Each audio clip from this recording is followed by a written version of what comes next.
24 मार्च से 30 मार्च तक का समय कुंभ राशि के लोगों के लिए कैसा होने वाला है।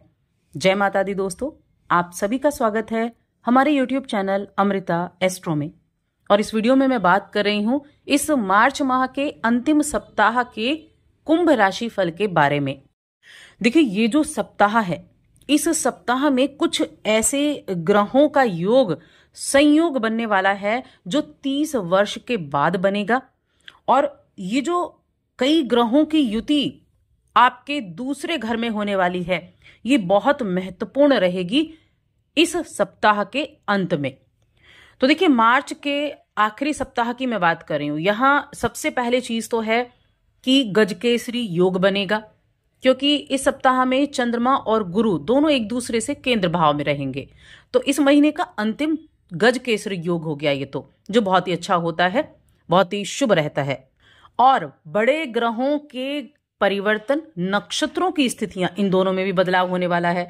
अब अगर आप देखें तो इस सप्ताह में साल का पहला सूर्य ग्रहण रहेगा जो कि 30 मार्च को होगा। और यहां 30 मार्च से ही सूर्य ग्रहण से लेकर ही हिंदू वर्ष का नया वर्ष भी, नया साल भी प्रारंभ होता है। 30 मार्च को सूर्य ग्रहण है, 30 मार्च को शनि का गोचर भी है। अब ये जो दोनों एक स्थितियां बनी है ना एक ही दिन, ये बड़ी महत्वपूर्ण है। और अगले ही दिन से नवरात्र की शुरुआत भी है। अब यहां राजा और सेनापति दोनों ही ग्रहों के राजा सूर्य हैं इस नए वर्ष की शुरुआत में। और शनि तो अपनी मूल त्रिकोण राशि से निकल ही जाएंगे, यानी कि आपकी राशि से निकल ही जाएंगे और मीन राशि में गोचर कर जाएंगे। तो किसी ना किसी मामले में देखिए, सूर्य राजा है, बुध युवराज है, शुक्र हैं वो गुरु हैं, राहु हैं वो तो ऐसे रिजल्ट, उनको छाया ग्रह कहा गया है जो कि शनि के ही छाया ग्रह हैं। तो एक साथ 5 ग्रह और साथ में इस दिन चंद्रमा भी होंगे। तो यहां इतने बड़े ग्रहों का जो संयोग है, ये हर तरह से आपके जीवन में प्रभाव देने में सक्षम है। शनि की 7.5 हो गई, उसमें आपका परिवर्तन हो जाएगा। शनि की 7.5 से आप तीसरे चरण में पहुंच जाएंगे, आपके राशि के ऊपर से शनिदेव उतर जाएंगे। तो कहने का मतलब, ये सप्ताह जीवन में बहुत बड़े बदलाव लेकर आया है, यानी कि सप्ताह के अंतिम दिन से ही चीजों में बड़ा परिवर्तन हो जाएगा। चौथे सप्ताह में योग भी बने हैं, बुधादित्य योग बनेगा, शुक्रादित्य, लक्ष्मी नारायण, मालव्य, नीच भंग राजयोग। तो देखिए, पंचग्रही षडग्रही योग यहां बना हुआ है। पहले पंचग्रही रहा, उसके बाद षडग्रही योग बन जाएगा। तो ऐसे जब योग बनते हैं, बहुत बड़े बदलाव लेकर आते हैं, किसी सरकारी चीजों में भी, शेयर मार्केट में भी, आपके निजी जीवन में भी। अब चलिए सीधे पहुंच जाते हैं हम राशिफल के मामले में कि साप्ताहिक राशिफल कैसा है।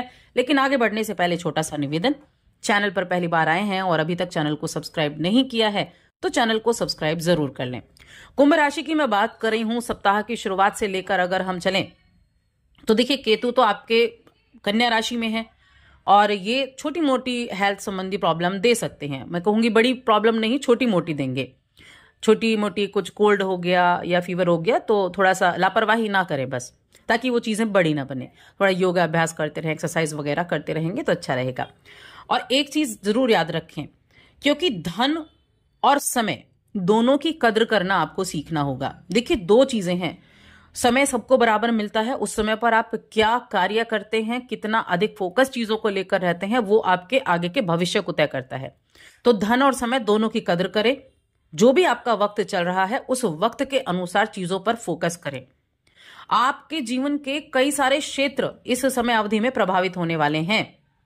कुछ हो सकता है थोड़ी प्रॉब्लम भी मिल जाए, लेकिन सप्ताह की शुरुआत आपके लिए अच्छी रहेगी। उत्तम तरीके से इस सप्ताह की शुरुआत मैं कहूंगी आपके लिए रहने वाली है। अब अपने काम पर अपना फोकस पूरा बनाकर रखें। नौकरी कर रहे हैं तो स्थिति अच्छी रहेगी। आपके साथ जो कर्मचारी हैं, जो आपके सहयोगी हैं, वो जरूर किसी ना किसी तरह की कोई ऐसी योजना बना सकते हैं, पीठ पीछे आपकी बुराई कर सकते हैं, उनसे सावधान रहें। व्यापार जो कर रहे हैं, व्यापार के मामले में मैं कहूंगी, व्यापार के स्वामी आपके लिए कौन बनते हैं? सूर्यदेव बनते हैं, जो कि 4 ग्रहों के साथ विराजमान है।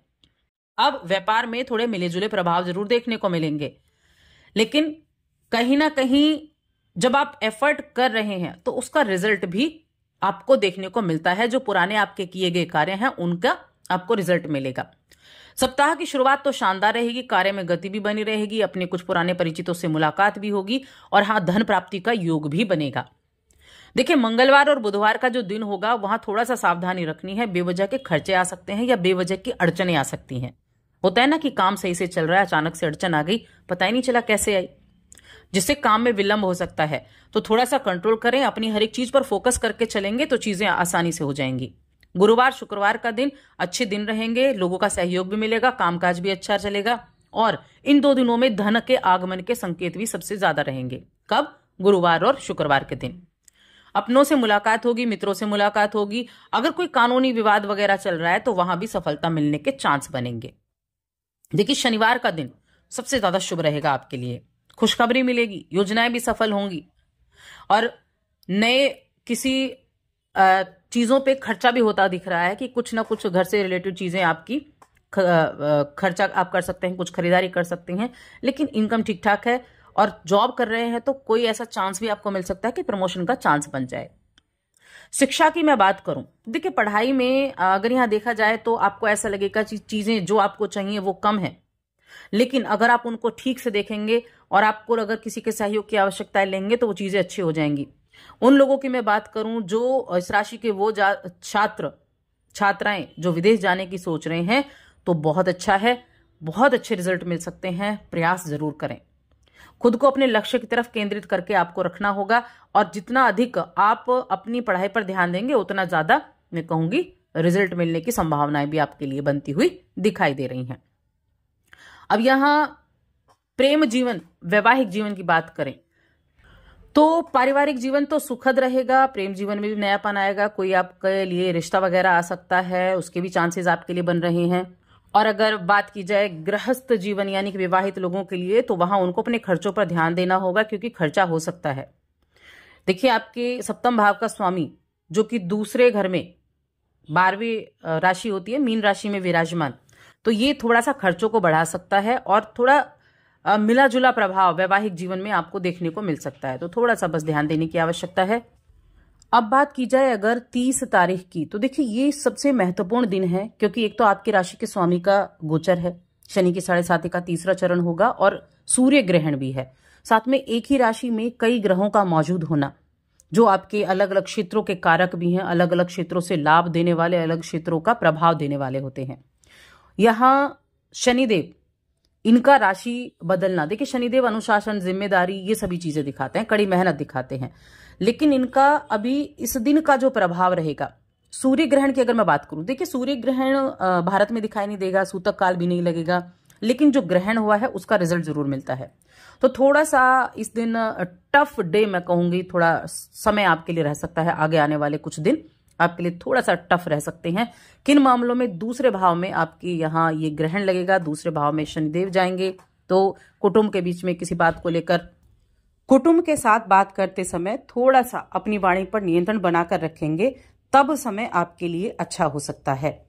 उपाय की अगर बात करें तो हनुमान चालीसा का पाठ आप डेली करेंगे तो उसका रिजल्ट आपको अच्छा मिलेगा। साथ में सूर्य देव को भी आप डेली अर्घ्य जरूर दें। बस ये 2 उपाय करें और जानकारी के लिए हमें सब्सक्राइब कर लें।